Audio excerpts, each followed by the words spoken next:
예, 오늘 웨스트민스터 소요리 문답 22번째 시간입니다. 저를 좀 한번 따라 하시면 됩니다. 소명, 중생, 회개, 믿음, 칭의. 예, 9개인데 그 중에 지난주까지 저랑 5개를 하신 거예요. 그러니까 반을 넘어서셨죠? 다시 한번 저랑 같이 한번 해보실까요? 같이 시작. 소명, 중생, 같이, 아니 저 따라하지 마시고 같이 시작. 소명, 중생, 회개, 믿음, 칭의. 계속 듣다 보시면 외워져요. 그리고 이것을 좀 아셔야 합니다. 왜냐하면 성경이 그렇게 설명하기 때문에 그래요. 제가 누누이 말씀드린 것처럼 이거 우리가 만들어낸 거 아니에요. 성경이 우리 구원을 그렇게 설명을 하는 거예요. 그러니까 당연히 성도들로서 구원을 그렇게 이해하셔야 돼요. 소명, 중생, 회개, 믿음, 칭의. 특별히 지난 시간 요약입니다. 32에서 33문. 저랑 지난 시간 요약 칭의 한번 같이 한번 읽으실게요. 읽으시겠습니다.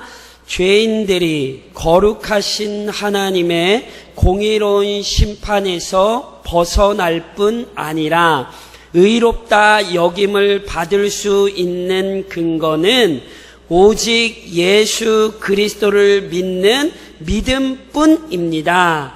이러한 칭의 교리는 기독교 신앙의 유일성과 충분성을 확증해 줍니다. 예, 이신칭의, 믿음으로 말미암아 의롭게 된다. 이걸 이제 이신칭의라 그런다 그랬지. 아주 중요한 용어입니다.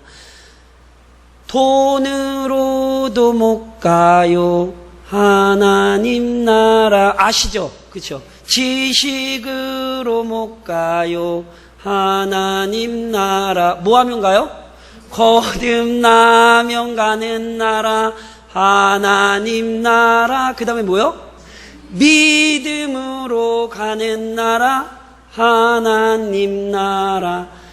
어린아이들이 부르는 찬양이요, 우리에게 굉장히 중요합니다. 그래서 제가 이렇게 찬양할 때 어린아이들 찬양도 좀 하잖아요. 그러니까 그 가사 내용, 신앙과 신학이 중요한 거예요. 우리는요, 다른 것으로 하나님의 자녀가 되지 않아요. 오직 예수님을 믿는 믿음으로써 우리는 죄인에서 벗어나 하나님의 거룩한 자녀가 됩니다. 믿으시죠? 이것은요, 기독교 신앙의 유일성을 보장해요.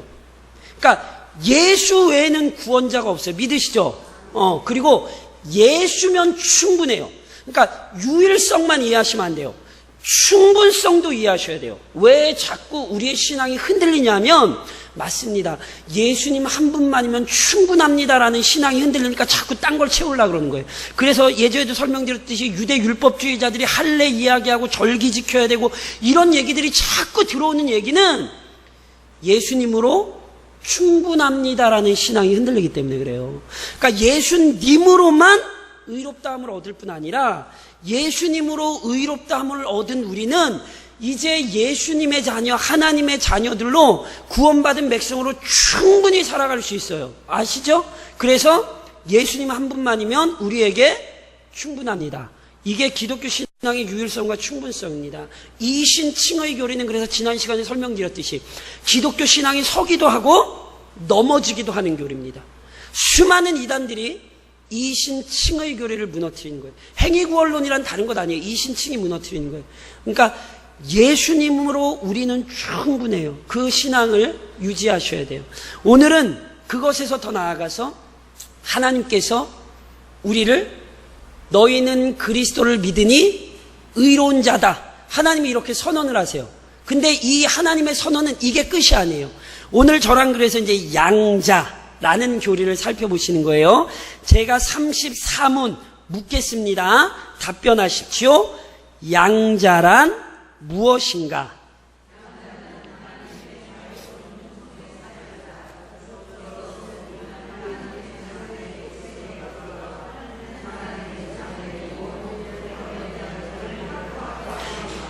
예, 자, 이제 저를 좀 보시면, 이제 또 제가 쭉 설명드릴 테니까 여기 다 있으니까, 이건 우선 믿음은 들음에서 나고요, 듣는 것이 나중에 우리의 실력이 됩니다. 절 보시면, 자, 다시 한번 해볼게요. 절 따라하세요. 소명, 중생, 회개, 믿음. 그 다음에 뭐죠? 그쵸. 이렇게 딱 나오시면 이제 이렇게, 그러면 칭의 다음에 뭐예요? 오늘 저랑 이제 하시는 거예요. 양자. 그러니까 소명, 중생, 회개, 믿음, 칭의, 양자. 자다가도 벌떡 일어나시면 하실 수 있어야 돼요. 그쵸? 오늘 저랑 양자를 하시는 거예요. 그런데, 자, 다시요, 보세요. 내가 예수님을 믿을 때, 하나님께서 그 믿음 안에서 예수를 믿는 나를, 너는 이제 죄인이 아니야. 너는 의로워. 하나님이 이렇게 선언하시는 거예요. 심판자이신 하나님께서 우리를 죄인이라 취급하지 않으시고, 오직 그리스도 안에서 그리스도의 의를 우리에게 전가하셔서 우리를 의롭게 여겨 주시는 거죠. 이게 칭의란 말이에요. 근데 놀랍게 하나님께서 단지 너희는 죄인이 아니야, 너희는 이제 의인이야, 이렇게만 끝내시는 게 아니라, 의인된 우리들은 성경이 뭐라고 얘기하냐면 이제 하나님과의 새로운 관계 속으로 들어간다라고 설명을 합니다. 그게 바로 양자입니다. 그러니까 우리는 단순히 의인이 아니라 하나님의 자녀인 의인이에요. 그래서 저랑 에베소서 5장을 보시겠어요? 신약성경 에베소서 5장에 보면 잘 아시는 구절이에요. 에베소서 5장 저랑 8절만 한 구절 읽을게요. 성경이 우리에게 이제 뭐를 요구하냐면 이런 요구가 나오는 거예요. 에베소서 5장 8절 한 절 같이 읽겠습니다. 시작. 너희가 전에는 어둠이더니 이제는 주 안에서 빛이라. 빛의 자녀들처럼 행하라. 너희가 전에는 어둠이더니, 무슨 얘기냐면 너희가 예전에는 죄인이었는데, 너희가 예전에는 죄의 권세에 사로잡혀 있었는데, 너희가 예전에는 구원의 은혜에서 제외되어 있었는데, 이런 뜻이에요. 그런데 이제 주 안에서 뭐다? 빛이라. 의인 정도가 아니에요. 왜냐하면 빛이라 이래놓고 뭐라고 설명을 해요? 빛의 자녀들처럼. 보세요. 단순한 의인이 된 게 아니에요. 우리는 하나님의 자녀인 의인들이에요. 의인이란, 성경적인 의미에서 의인이란 이제 하나님의 자녀가 되는 거예요. 너희 무죄야 정도가 아니에요. 심판장이신 하나님이 너희 무죄야 정도로 끝내지 않으시고, 너희는 무죄일 뿐 아니라 이제 너희는 내 자녀야, 이렇게 말씀을 하시는 거죠. 이게 양자란 말이에요. 물론 하나님이 아버지가 되신다라는 사실을 좀 정확히 이해하셔야 돼요. 무슨 의미냐면, 저를 좀 한번 따라 하시겠어요? 일반은총, 특별은총. 제가 예전에 설명드렸어요. 일반은총이란 뭐냐 하면 하나님이 믿는 자나 믿지 않는 자나 구별하지 않으시고 하나님께서 이 땅 위에 큰 은혜를 내려주시는 거예요. 그래서 햇빛은 믿는 사람한테만 오지 않아요. 안 믿는 사람에게도 햇빛은 가요. 그래서 마태복음에서 우리 주님 뭐라고 말씀하셨어요? 햇빛과 비를 골고루 주시는 하나님. 예수 믿는 사람 밭에는 막 비가 오고 예수 안 믿는 사람 밭에는 비 안 하고, 이런 일은 없다니까요. 예수 안 믿어도 공부 잘해요, 못해요? 예수 안 믿어도 예수 안 믿어도 이뻐요, 안 이뻐요? 그 예수 믿는 나는 얼굴이 어때요? 이쁘지, 왜 안 이뻐? 왜 그러세요? 문제는 이건 다 일반 은총이란 말이에요. 그런데 특별한 은총이 있다 그랬죠.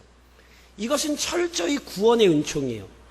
마찬가지로 일반 은총, 특별 은총이 있는 것처럼 하나님께서 일반적 의미에서 아버지가 되시기도 하고요. 하나님은 특별한 의미에서도 아버지가 되기도 하세요. 사도행전 17장에 보면 사도 바울 선생님께서 아테네라는 곳에 가서 주의 복음을 열심히 이제 증거하는 거예요. 우상을 숭배하는 사람들을 보고 주의 복음을 막 증거해요. 그러면서 어떤 얘기를 하냐면, 하나님은 또 무엇이 부족한 것처럼 사람의 손으로 섬김을 받는 것이 아니니 이는 만민에게 생명과 호흡과 만물을 친히 주시는 이심이라. 하나님이 누구에게 호흡을 주세요? 만민, 그쵸? 하나님이 예수 믿는 사람에게는 호흡을 주시 않으세요. 하나님은 만민의 생명을 허락하시는 분이에요. 그래서 몇 구절 뒤에 가면 이런 얘기도 해요. 우리가 그를 힘입어 살며 기동하며 존재하느니라. 너희 시인 중 어떤 사람들의 말과 같이 우리가 그의 소생이라 하니, 그의 소생이란 말은 자녀란 말이거든요. 그의 소생이라 하니 이와 같이 하나님의 소생이 되었은즉, 예수 믿는 사람만이 아니라 모든 사람들의 생명을 하나님이 주셨고, 그렇기에 그런 의미에서 하나님은 보편적인 의미에서, 일반적인 의미에서 아버지가 되십니다. 이해하시겠죠? 그러니까 실은 성경이 일반적인 의미에서 하나님은 아버지다, 이런 표현도 사용할 수 있는 거예요. 그런데 우리가 하나님을 아버지라고 부를 땐 전혀 달라져요. 무슨 얘기냐면, 원래 인간은 죄인이고 하나님은 심판자세요. 그러니까 심판자이신 하나님께서 아담 이후의 모든 인간에게 공의로운 심판을 내리는 게 원래 합당하신 거예요. 그런데 놀랍게 하나님께서 그리스도 안에서 더 이상 우리에게 심판자가 아니라니까요. 우리가 잘못해서 하나님이 때로 혼내시긴 해도 죄의 형벌을 받지는 않는다고요. 우리는 이미 영원한 사망에서 그리스도 안에서 벗어난 자들이에요. 그리스도 안에 있는 자에게 결코 뭐가 없다고요? 정죄함이 없어요. 그렇죠? 그러니까 보세요. 하나님은 더 이상 우리에게 무서운 심판자가 아니라 자비로운 아버지가 되시는 거예요. 그래서 기독교 신앙에서 하나님을 아버지라고 부를 땐 특별한 의미로서의 아버지라는 사실을 기억하셔야 돼요. 우리가 하나님을 아버지라고 부를 땐 하나님은 그리스도 안에서 우리에게 구원자가 되시며 우리의 모든 필요를 채우시는 분입니다, 이런 고백이란 말이에요. 그러니까 일반적인 의미에서 하나님이 아버지가 되신다는 의미가 아니에요. 하나님은 우리에게 아주 독특한 의미로서의 아버지가 되시는 거죠. 그래서 제가 성경을 요한복음 20장으로 좀 한번 가보시면 예수님 안에서의 아버지, 그래서 제가 우리 교환에도 그리스도 안에서의 이렇게 써놨어요. 그리스도 안에서의 아버지 되심이에요. 요한복음 20장, 저랑 17절 한 절만 읽어보실게요. 요한복음 20장 17절. 자, 예수님께서 하나님을 어떻게 표현하나 보세요. 그리고 그게 우리에게 어떤 의미가 있는지 같이 읽겠습니다. 요한복음 20장 17절 같이 읽습니다. 예수께서 이르시되 나를 붙들지 말라. 내가 아직 아버지께로 올라가지 아니하였노라. 너는 내 형제들에게 가서 이르되 내가 내 아버지 곧 너희 아버지 내 하나님 곧 너희 하나님께로 올라간다 하라 하시니. 자, 보세요. 요한복음 20장이 지금 저랑 읽으신 구절이 무슨 말씀이냐면 예수님께서 마리아에게 하신 말씀이에요. 마리아가 예수님의 무덤에 갔다가 부활하신 주님을 보잖아요. 그때 주님을, 그의 영안을 여셔서 우리 주님이 그를 알아보게 하시거든요. 그때 마리아가 너무 기뻐서 주님 그러는 거예요. 그때 우리 주님이 말씀하죠. 야, 나 잡지 마. 나 잡지 마. 나 이제 누구에게로 간다? 아버지 하나님께로. 왜냐하면 부활하셨잖아요. 그렇죠? 그러니까 이제 승천하실 거 아니에요. 물론 이제 제자들과 40일 함께 계시지만, 그런데 분명히 내 아버지 곧 너희 아버지, 이렇게 말씀하시죠. 이제 하나님은 우리에게 일반적 의미에서의 아버지가 아니에요. 예수 안에서 우리에게 아주 특별한 구원자로서의 하나님 아버지가 되시는 거죠. 이게 양자예요. 양자. 보세요. 물론 이게 좀 우리가 요즘 제가 나중에 좀 마지막에 이제 설명을 좀 드리려고 그러는데, 우리가 보통 사용하는 양자라는 말과 원래 당시 사람들이 사용했던 양자라는 말이 약간은 차이가 있습니다. 근데 똑같은 건 이거예요. 양자란 원래 아빠란 얘기예요, 원래 아빠가 아니란 얘기예요. 제가 양자란 제 아들을 데리고 사는 거야? 아니면 다른 사람의 아들을 제 아들로 데리고 사는 거예요? 다른 사람의 아들을 제 아들로 데리고 오는 거죠. 그게 양자잖아요. 양자 삼는 거잖아요. 그러니까 보세요. 양자란 우선 우리에게 뭘 가르치냐면 우리를 다스리는 권위, 우리를 지배하는 권위가 바뀌었음을 의미하는 거예요. 잘 생각하세요. 자, 보세요. 그렇다면 원래 우리를 다스린 건 뭐예요? 죄와 사망의 권세죠. 그러니까 양자라는 말 자체에서 이미 그걸 이해를 하셔야 돼요. 그래서 제가 누누이 강조했던 거 있잖아요. 자, 다시 여쭤볼게요. 구원이 정상입니까? 비정상입니까? 집사님 한 번 잘 생각하시고 다시 한번. 자, 이 기본적인 출발점에서 다시 여쭤볼게요. 이거 자꾸 혼동하시면 안 돼요. 구원이 정상입니까? 비정상입니까? 비정상이라니까요. 아담이 범죄했다라는 사실을 놓치시면 안 된다니까. 자꾸 이렇게 혼동하시면 안 돼요. 구원은 비정상적인 사건이에요. 아담이 범죄를 하지 않았다면 구원은 은혜도 아니고 구원은 그냥 합당한 게 되는 거예요. 그런데 보세요. 아담이 범죄했잖아요. 그러니까 아담 안에서 모든 인간의 결국은 영원한 형벌이라니까요. 그러니까 구원은 정상이 아니라 비정상이에요. 제가 항상 말씀해요. 이걸 모르니까 구원이 감격이 안 되는 거라니까요. 원래 우리 지금 여기 있어야 돼요. 저기 다리 밑에 가서 고기 잡고 있어야 돼요. 물론 이제 예배 끝나고 가서 고기 잡으시는 건 상관이 없는데 주일날 와서 이렇게 하나님을 예배하고 예수님 믿는 사람으로 사는 것 자체가 이게 비정상이라니까요. 세상에서 자기 마음대로 사는 사람들이 원래 죄 아래에 있는 인생이기 때문에 그게 정상이에요. 그러니까 이걸 자꾸 예수 믿은 걸 정상으로 생각하니까 감격을 잃어버리시는 거예요. 우리가 비정상이에요. 원래 우리는 죄와 사망에 붙들려 있었어요. 성경을 그걸 뭐라고까지 표현했냐면 죄의 종이라고 표현했고 본질상 진노의 자녀라고까지 표현을 한 거예요. 그런데 양자, 우리의 아버지가 바뀌는 거예요. 그래서 골로새서 1장 3절에 보니까 하나님께서 그리스도 안에서 우리를 그의 사랑의 아들의 나라로 옮기셨어요. 나라를 바꿔, 국적을 바꿨대요. 국적이 어디세요? 토종 대한민국이시잖아요. 그렇죠? 근데 국적이 바뀌는 거예요. 얼마나 놀라운 사건인지 몰라요. 그래서 항상 이 양자의 교리를 생각하실 때마다 뭘 떠올리셔야 하냐면 이제 나는 더 이상 죄가 날 지배하지 않는다. 죄가 날 지배하는 게 아니라 뭐가 날 지배해요? 로마서 6장으로 가서 한 구절만 저랑 같이 살펴보세요. 로마서 6장. 신약성경 로마서 6장으로 가시면 그래서 사도 바울 선생님께서 이런 얘기를 하는 거예요. 자, 저랑 신약성경 로마서 6장 우선 6절을 먼저 읽을게요. 원래 우리가 어떤 상태였냐면 로마서 6장 6절을 우선 한번 같이 읽겠습니다. 6절입니다. 같이 읽습니다. 시작.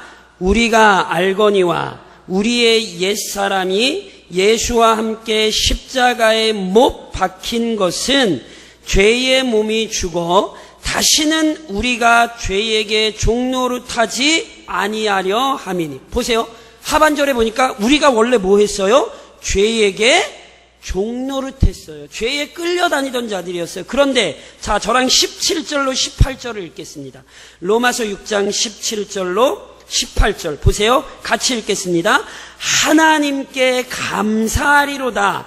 너희가 본래 죄의 종이더니 너희에게 전하여 준 바 교훈의 본을 마음으로 순종하여 죄로부터 해방되어 의에게 종이 되었느니라. 보세요.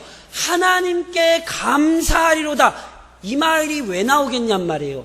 원래 죄의 종이었다니까요.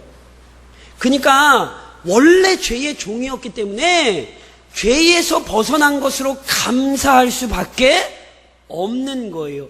이제는 뭐가 된 거예요? 마음으로 순종하여 죄로부터 해방되어 의에게 종이 되었는, 의의 자녀, 하나님의 자녀가 되었어요. 그래서 다시 저를 한번 좀 따라 하시게. 나를 다스리는 분은 성령이다. 이게 양자교리예요. 이해하시겠어요? 내가 의롭다 된 정도가 아니에요. 이 사실을 분명히 확신해야 돼요. 나는 더 이상 죄의 지배를 받지 않는다. 나는 지금 성령 아래 있다. 이 사실을 믿고 사는 사람들이 그리스도인들이에요. 이게 양자예요. 그런데 더 나아가서 자녀는 때로 부모에게 불순종합니다. 그렇죠? 그래서 때로 하나님의 자녀들 역시 하나님의 마음을 아프게 하는 어리석은 일들을 행하죠. 그런데 다 이렇게 자녀 길러봐서 아시잖아요? 자녀가 속 썩입니까? 안 썩입니까? 아이고 많이 썩이죠. 무진장 썩이죠. 그거 어떻게 하셨어요? 호적 팥버렸어요? 아니 자녀가 속 썩여. 야 이런 호적 팥버려 그런 파버려 있었어요? 안 봐요. 자녀가 연약할수록 부모의 사랑은 더 깊은 법이죠. 마찬가지입니다. 우리는 이미 자녀가 됐어요. 그러니까 이 신분은 절대 안 바뀐다니까요. 그래서 보세요. 행여나 연약함 때문에 하나님께 범죄했다 할지라도 하나님의 자녀라는 우리의 신분 자체가 취소되는 게 아니에요. 그러니까 자녀로서 뭘 하셔야 되냐면 부모이신 하나님께 나아가 용서를 구하시고 다시금 그 은혜 안에 살기를 간청하셔야 돼요. 이게요, 집 나갔던 둘째 아들이 우리에게 보여주는 아주 중요한 신앙의 신비예요. 둘째 아들은요, 아주 나쁜 놈이에요. 이렇게 나쁜 놈은 뭐 세상에 찾기가 거의 힘들어요. 아버지가 죽기도 전에 뭐 했어요? 유산을 요구했잖아요. 이거는 빨리 죽으세요. 이 얘기랑 똑같은 얘기란 말이에요. 그러니까 굉장히 나쁜 놈이에요, 이게 둘째 아들이. 그런데 보세요. 비록 나쁜 아들이었지만 이 둘째 아들은 적어도 뭘 안 잊었냐면 언제나 아버지는 아버지고 나는 아들이다를 잊지 않았다니까요. 그래서 뭐 했어요? 아버지께로 왔잖아요. 내가 굶어 죽더라도 내 자존심이 있지 집에는 안 들어가. 이게 나쁜 놈이래. 이러면 이게 안 되는 거예요. 뭐 해야 돼요? 돌아가야죠. 이게 성도의 삶이에요. 아무리 우리가 비참한 상황에 있어도 하나님의 자녀라는 신분은 취소되지 않기 때문에, 그래서 히브리서가 이야기하는 것처럼 때를 따라 돕는 은혜를 얻기 위하여 은혜의 보좌 앞에 담대히 나아가셔야 돼요. 요한 사도가 가르친 것처럼 우리가 죄를 범하여도 우리 죄를 위한 대언자가 있어요. 그 대언자가 누구예요? 의로우신 우리 주 예수 그리스도예요. 그러니까 우리가 아무리 흉측한 죄를 지어도 다시 이렇게 하나님 앞에 또 나올 수 있는 이유는 예수님 때문이라고요. 그러니까 나와야 정상이에요. 비록 모자르고 부족하나 자녀라는 신분은 취소되지 않으니까 자녀답게 나오는 게 정상이에요. 그게 자녀예요. 집 나가 살면 안 되고 아버지 집에서 사셔야 되는 거예요. 그 사랑으로 다시 돌아오시란 말이에요. 게다가 부모는 물이 다 쏟아지네 이게. 부모는 자녀를 돌보며 책임지죠. 그러니까 하나님이 우리가 잘못한 걸 용서해 주시는 분 정도가 아니라 하나님은 언제나 우리의 삶을 책임지시는 분입니다. 믿으시죠? 그래서 육신적인 것도 하나님께로부터 옵니다. 그러니까 한때 기독교 신앙에 어떤 분들이 좀 있었냐면 육적인 것들을 너무 이렇게 무시하신 분들도 있어요. 근데 그러면 안 돼요. 육적인 것들도 누가 주세요? 하나님이 주신다니까요. 예수님이 분명히 일용할 양식을 구하라고 가르치셨어요. 그러니까 기독교 신앙은 항상 육적인 것마저도 하나님이 베푸신다는 사실을 알고 기도하셔야 돼요. 그러니까 육신이 연약하면 뭐 하셔야 돼요? 기도하세요. 하나님 내 몸이 연약하니까 건강 좀 달라고. 그거 나쁜 거 아니에요. 그래서 때로 하나님께서 필요하다면 내 육신의 질병 고치십니까? 안 고치십니까? 고치십니다. 이거 안 믿으시면 안 돼요. 아직도 하나님이 뜻하신 바가 있다면 의사가 고칠 수 없는, 과학이 고칠 수 없는 병 우리 하나님이 고쳐주세요. 하나님이 때로 필요하다면 진짜로 어디서든지 나에게 필요한 물질 들어오게 하십니다. 저는요, 돈 없어요. 떳떳하게 말씀드릴 수 있거든요. 돈 진짜 없어요. 근데 저는 확신하는 거 있어요. 뭐냐 하면 필요할 때 어디서 들어와도 들어와요. 왜 아멘들을 안 하세요? 그러니까 없는 이유는 필요가 없으니까 안 주지. 전 그렇게 믿고 살아요. 진짜 필요하면, 저는 말씀드려요. 저희 집은 가난했거든요. 전 뭐 대놓고 말씀드리세요. 저희 집은 엄청 가난했고, 저 학교 다닐 때, 대학 다닐 때 진짜로 책 사보려고 차 안 타고 걸어 다녔다니까요? 저 진짜예요. 그래서 저는 우리 부모님들이 가난이라면 전 누구보다 할 얘기가 많아요. 그런데 제가 그 안에서 배운 거 있어요. 하나님은 필요하면 주시더라는 거예요. 그러니까 안 주시는 건 안 필요하기 때문에 그래요. 그러니까 우리 아내는 잘하는데, 저는 돈이 많이 있는 게 싫어요. 왜냐하면 저희 아내가 돈이 많이 있으면 그만큼 쓸 일이 있다는 거거든요. 저는 그냥 없고 안 쓰는 게 속편해요. 왜냐하면 목사가 돈 쓸 일이, 좋은 일이 뭐가 있겠어요. 물론 이제 영혼 구원 이런 일을 왜 쓰겠죠. 근데 목사는 돈 가지고 있어봤자 목사가 돈 쓸 일은 없어요. 저는 제 인생에 철저히 배운 것 중에 하나. 저는 전 돈 없어요, 진짜로. 제 통장이 까드릴 수 있어요. 근데 그게 저를 주눅들게 하지 않아요. 왜냐하면 필요하면 하나님이 주실 거예요. 그러니까 육적인 것도 주신다는 믿음을 확신을 하셔야 돼요. 물론 육적인 거에 이렇게 억눌리시면 안 돼요. 하나님의 관심은 육적인 것보단 영적인 것에 있어요. 그러니까 하나님이 저한테는 육적인 재물은 안 주셨을지 모르지만 오히려 저는 그것 때문에 하나님을 신뢰하게 됐거든요. 이게 맞는 거예요. 때로 어떤 분은 하나님이 건강 안 주세요. 저 돌아다니는 종합병원입니다. 죽지 않을 모든 병은 다 가지고 있습니다. 그래서 잘 모르시지만 저 엄청 자주 아파요. 저희 아내. 근데 죽진 않아요. 근데 참 재밌죠? 저는 그것 때문에 목회를 배웠어요. 이거를 제가 어떻게 말로 설명을 못 드리겠어요. 저는 제 평생에 제가 대학원 가서 입학하자마자 디스크 때문에 학교를 휴학할 거라, 저는 그런 생각을 해본 적이 없거든요. 저는 대학원 3년 다니면서 거의 침대에 누워있던 시간이 굉장히 많아요. 왜냐하면 디스크 때문에 학교에 수업에 가서 앉아있을 수가 없어서.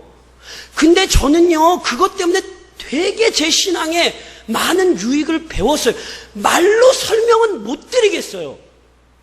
근데 그걸 지나고 나니까 제 신앙이 세졌어요. 그러니까 어떤 분들은 죽으라고 하나님이 건강 달라 그러는데 안 줘요. 이상한 거 아니에요. 괜찮아요. 그거 덕택에 의사도 돈 많이 벌고, 무슨, 그러니까 이걸, 하나님이 육적인 것들을 때로 억누르셔서 나의 영혼을 살리고 계시다는 사실을 기억하셔야 돼요. 그러니까 영적인 것도 하나님으로부터 오고 육적인 것으로 또 하나님으로부터 와요. 그러니까 육적인 거 안 주신다고 속상해 하실 필요도 없는 거예요. 필요하면 주세요, 안 주세요? 주세요. 하나님이 책임지신다고요. 그리고 제일 중요한 건 우리의 최종적인 목표는 하나님과 영원토록 함께 거하는 거예요. 그게 우리의 최고의 영광스러움이에요. 그러니까 이 땅에서 우리가 없이 살아도 우리는 이미 천국을 보장받은 사람들이잖아요. 그러니까 이제 그 최고의 복을 누리신다라는 사실로 항상 감사하셔야 돼요. 시편 46편에 보면 시편 기자가 이런 고백하거든요. 하나님은 우리의 피난처시요 환난 힘이시니 환난 중에 만날 큰 도움이시라. 믿으세요? 근데 인생에게 있어 가장 큰 환난은 뭐예요? 인생에게 있어 가장 큰 환난이 뭐겠어요? 가뭄, 비 안 오는 거? 아니. 인생에게 가장 큰 환난은 죽음이에요. 그 죽음에서 우린 벗어났어요? 안 벗어났어요? 벗어났잖아요. 이게 자녀됨의 은혜예요. 물론 제가 다 여쭤볼게요. 확실히 있게 대답하셔야 돼요. 자녀 맞으세요? 그러니까 하나님이 좋은 걸로 채우시는 줄 믿으시죠? 그럼 징계 필요해요, 안 필요해요? 이것도 인정을 하셔야 돼요. 왜냐하면 부모는 자녀를 징계합니다. 어머니들의 가장 탁월한 사명이 뭡니까? 잔소리입니다. 잔소리. 어떤 인간도 엄마의 잔소리 없이 큰 인물 된 인간은 한 사람도 없어요. 이거는요, 하나님께서 사람을 그렇게 다루시고 기르시는 거예요. 그러니까 부모는 당연히 자녀를 징계하고 책망합니다. 그래서 성경이 우리에게 분명히 뭐라고 얘기하냐면 하나님의 징계를 경히 여기지 말라 그랬어요. 그러니까 하나님께서 내 믿음을 때로 세게 하시려고, 하나님께서 내 믿음을 때로 이렇게 강하게 하시려고 나를 이렇게 고난 가운데 두실 때도 있습니다. 그런데 나를 단순히 강하게 하시려고 그러시는 게 아니라 내가 잘못했기 때문에 하나님이 매를 드시는 때가 있어요. 살다 보면, 신앙생활 하다 보면 그때를 다 경험하셔야 돼요. 안 하시면 그 사생하라 그랬어요, 히브리서가. 그러니까 때로는 어떤 때, 하나님께서 내가 하나님 뜻대로 안 해서 치시나 보다, 이런 신앙적인 경험을 하실 때가 반드시 있으셔야 돼요. 없으면 그 사생아예요. 그때가 있으시죠? 네, 아멘. 많아요. 많아요. 그런데 그것도 실은 감사하셔야 돼요. 왜냐하면 하나님이 우리를 그렇게 들들 볶지 않으시면 우리는 지금 이러고 신앙생활 안 한다니까요. 그러니까 인간에게 가장 무서운 적은 교만이에요. 그러니까 신앙생활도 그래요. 신앙생활도 처음에는 은혜로 한다 이러지만 자꾸 신앙생활을 하다 보면 우리의 마음에 그래도 나는 잘한다 이런 교만이 들어온다고요. 그래서 자꾸 하나님이 뭐예요? 우리를 괴롭게 하신다니까요. 그러니까 하나님이 괴롭게 하심으로 말미암아 우리는 깨달아요. 우리가 연약하구나. 그래서 하나님이 우리를 이렇게 다루셔야, 그래야 우리가 우리 의지하지 않고 하나님 의지하며 사는구나. 이걸 안 되니까요. 제가 오전에 설교했잖아요. 의에 줄인다니까요. 줄이고 목마른다는 건 자기가 해결을 못하기 때문에 줄이고 목마르는 거예요. 아니, 자기가 할 수 있으면 뭐 하려고 줄이고 목을 마르겠냔 말이에요. 자기가 못하는 걸 아는 거예요. 그러니까 쉽게 얘기하면 그리스도인은 땡깡을 쓰는 자녀들이 돼야 돼요. 그러니까 하나님 없이는 못 산다고 하나님 앞에 땡깡을 쓰셔야 되는 거예요. 실은 이게 자녀예요, 자녀. 그래서 하나님이 징계를 하시는 거예요. 그런데 징계만 안 해요. 고난도 진짜 주세요. 그리고 지금 얘기하는 고난은 믿음 때문에 받는 고난이에요. 믿음 때문에. 예수를 오늘도 이렇게 같이 이렇게 나갔다 오셔서 너무너무 감사합니다. 그리스도인으로 사는 영광 중에 하나, 예수 믿으세요 했다가 욕 한 번 정말 걸쭉하게 먹는 거 영광입니다. 왜냐하면 아무나 그런 욕 먹고 살지 않습니다. 그래서 이제 나중에 팔복하면서도 나오죠. 의를 위하여 핍박받는 자들이 복이 있어요. 제발 그 복을 누리고 사시라고요. 그러니까 저 사람이 예수 믿으라면 욕할 것 같다면 가서 예수 믿으라 그러세요. 그냥 욕 좀 먹고 오세요. 그게 우리에게 영광이라니까요. 우리 주님이 분명히 뭐라고 말씀하셨냐면 세상이 너희를 미워해도 이상히 여기지 말라 그랬어요. 세상이 우리 주님을 미워하기 때문에 우리를 미워한단 말이죠. 그러니까 실은 신앙 때문에 이 세상에서 당하는 고난을 경험하지 못한다면 그 사람은 오히려 이렇게 생각해 봐야 돼요. 내가 예수 믿는 건 맞나? 이렇게 생각을 해봐야 돼요. 왜냐하면 세상은 그리스도인들을 용납할 수 없거든요.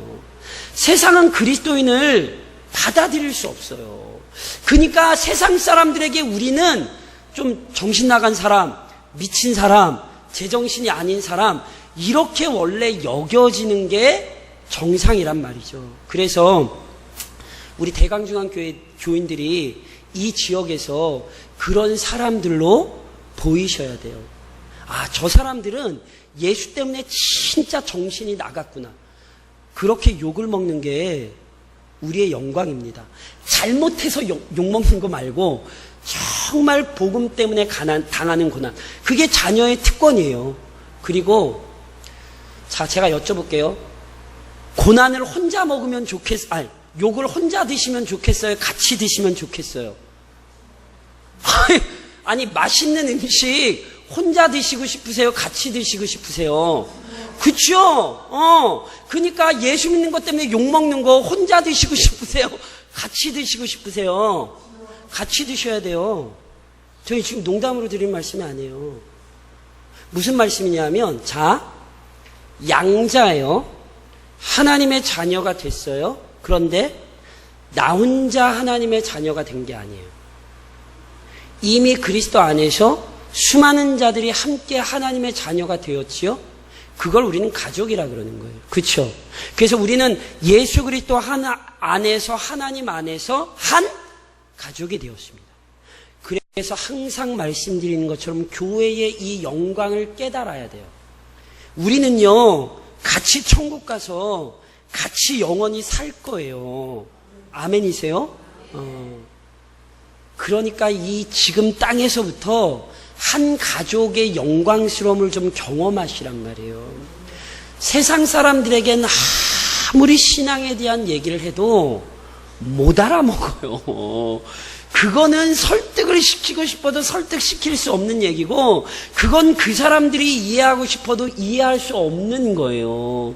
그러니까 정말 좋은 친구, 정말 좋은 이웃은 세상 사람들이 될 수 없어요. 왜요? 영적인 걸 그들은 이해하지 못하기 때문에. 그래서 진짜 좋은 이웃, 진짜 좋은 가족은요, 교회 안에 있는 교인들입니다. 그래서 실제로 교회 역사를 보면 오히려 형제보다 더 긴밀하게 목숨을 나눴던 역사가 교회의 역사예요. 그런 교회가 되셔야 돼요. 이게 자녀예요. 자녀. 그런데 제가 아까 말씀드렸죠. 양자라고 했을 때, 우리가 요즘 양자라고 했을 때 이렇게 한번 제가 설명을 드릴게요. 제가 고아원에 가서 아이를 한 명 입양을 한다고 해보세요. 자, 그럼 제가 아이를 한 명 제가 입양을 했어요. 그러면 제가 좋은 거예요? 아니면 저에게 입양된 아이가 좋은 거예요? 일반적인 개념, 요즘의 개념은 그렇게 됩니다. 그러니까 요즘은요, 아이고, 그는 참 복 받았네. 그 좋은 집에 가서 복 받, 이렇게 생각되잖아요.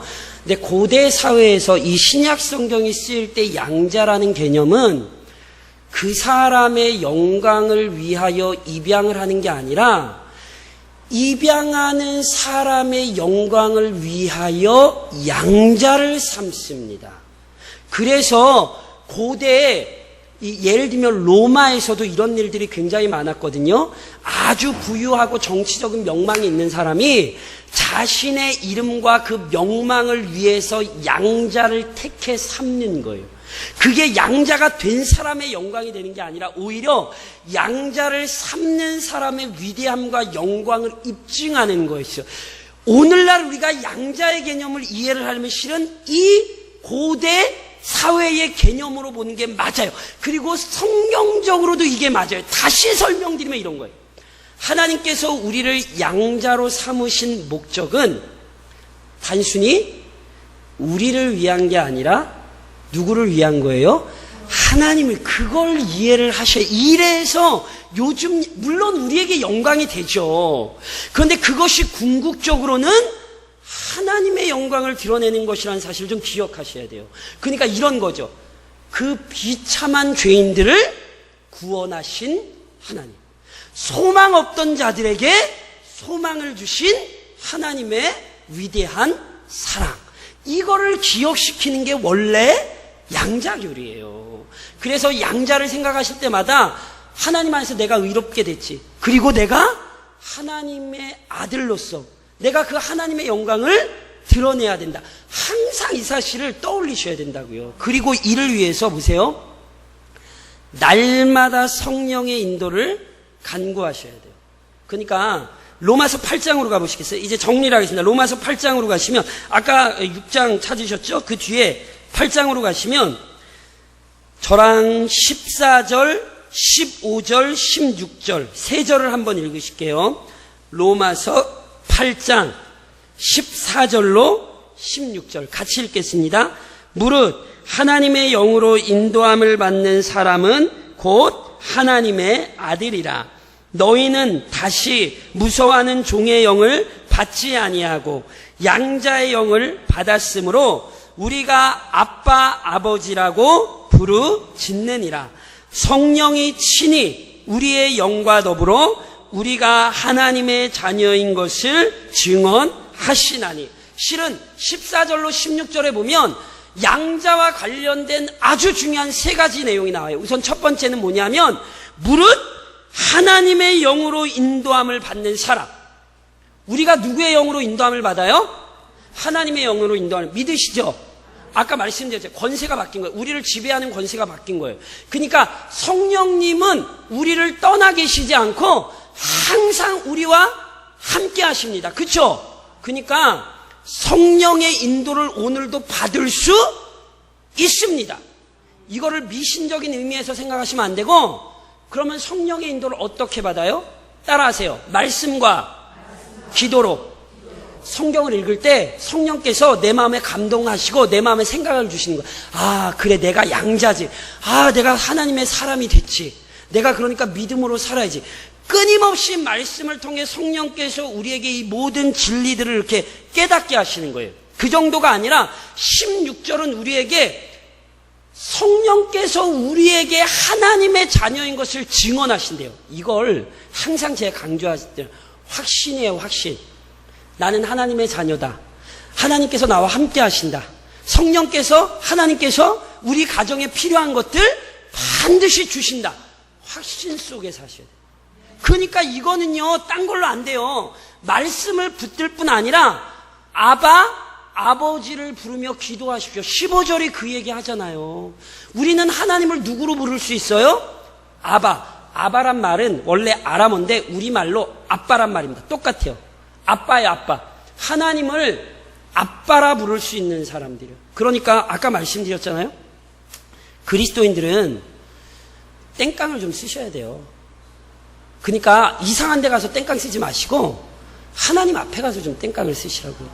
제가 그 책을 읽어본 적은 없어요. 제가 그 책을 읽어본 적은 없는데 그 책 제목이 제 마음속에 참 많이 남았던 책 제목인데 그게 뭐냐면 하나님 앞에서 울다라는 책이에요. 아, 저는 그 책 제목이 너무너무 마음에 들었어요. 어디서 우셔야 돼요? 하나님 앞에서 우셔야 돼요. 물론 그 책이 뭐 어떤 내용인지 저는 몰라요. 제가 안 읽어봤기 때문에. 근데 그 책 제목이 제가 항상 하나님 앞에서 울다. 하나님 앞에서 우셔야 돼요. 왜냐하면 우린 자녀거든요. 다들 아시잖아요? 자녀가 땡깡 쓰면 마음이 움직이세요? 안 움직이세요? 예수님이 이런 말씀 하시죠. 아무리 악한 부모라도 자녀가 떡을 달라 하는데 돌을 주겠냐고. 하물며 선하신 너희 하나님께서 어찌 그 자녀가 성령을 구할 때에 성령을 선물로 주시지 않겠느냐. 이미 성령은 우리 안에 오셨어요. 그러니까 오신 걸로 만족하지 말고 오전에도 말씀드렸듯이 성령의 충만함을 경험하시는 성도가 되셔야 돼요.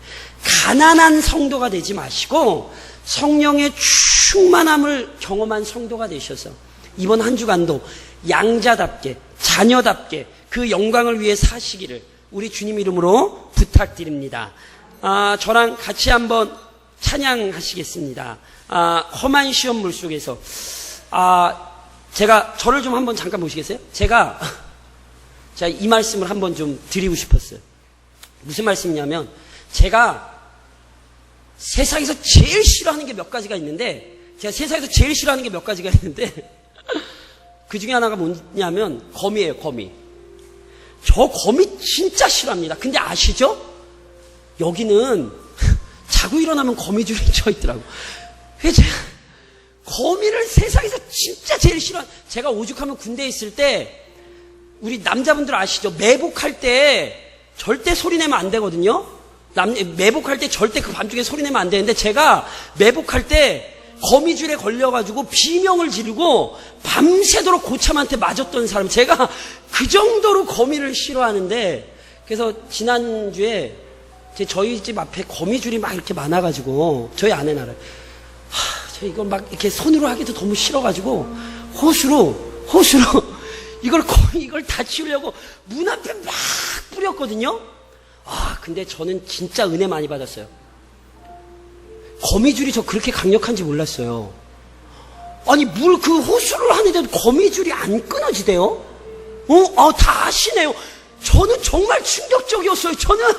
근데 그보다 더 충격적인 건 거미가 그 거미줄에 붙어 있으니까 안 날아가더라고요. 제가 처음에는 죽어라 막 이러고 있다가 한참 그러고 있다가 제가 되게 은혜를 받았어요. 왜냐하면 거미가 강하니까 안 날아가는 게 아니라 거미줄을 붙들고 있으니까 안 날아가더라니. 제가 그걸 보면 제가 너무 깊은 진리를 깨달아. 성도가 강하니까 세상에 물결이 쏟아질 때 안 넘어가는 게 아니에요. 주님을 꼭 붙들고 있으니까 안 넘어가는 거라니까. 그래서 제가 거미를 존경하기로 했어요. 하다못해 거미도 그걸, 그래서 제가 그걸 막 이렇게 하다가 진짜 재밌죠. 제가 막 집 앞에 물을 막 뿌렸거든요. 집에는 물이 다 들어갔더라고. 저희 집 앞에. 근데 거미는 안 날아갔어요. 그래서 제가 그걸 보고 깊이 깨달아서, 내 진짜 신앙을 좀 똑바로 깨달아야겠다. 내가 강하다고 자꾸 생각하시면 안 돼요. 우린 양자예요. 믿으세요? 자녀예요. 하나님이 날 안 놔요. 그러니까 은혜를 간구하시라고요. 못났죠. 어리석죠. 그래도 자녀라니까요. 그러니까 매달리시란 말이에요. 하나님 나 자녀로 부르셨으니까 책임지시라고. 이대로 하나님 나 내버려 두실 거냐고. 하나님 그러시지 않는. 그러니까 그렇게 은혜를 구하며 사는 게 성도입니다.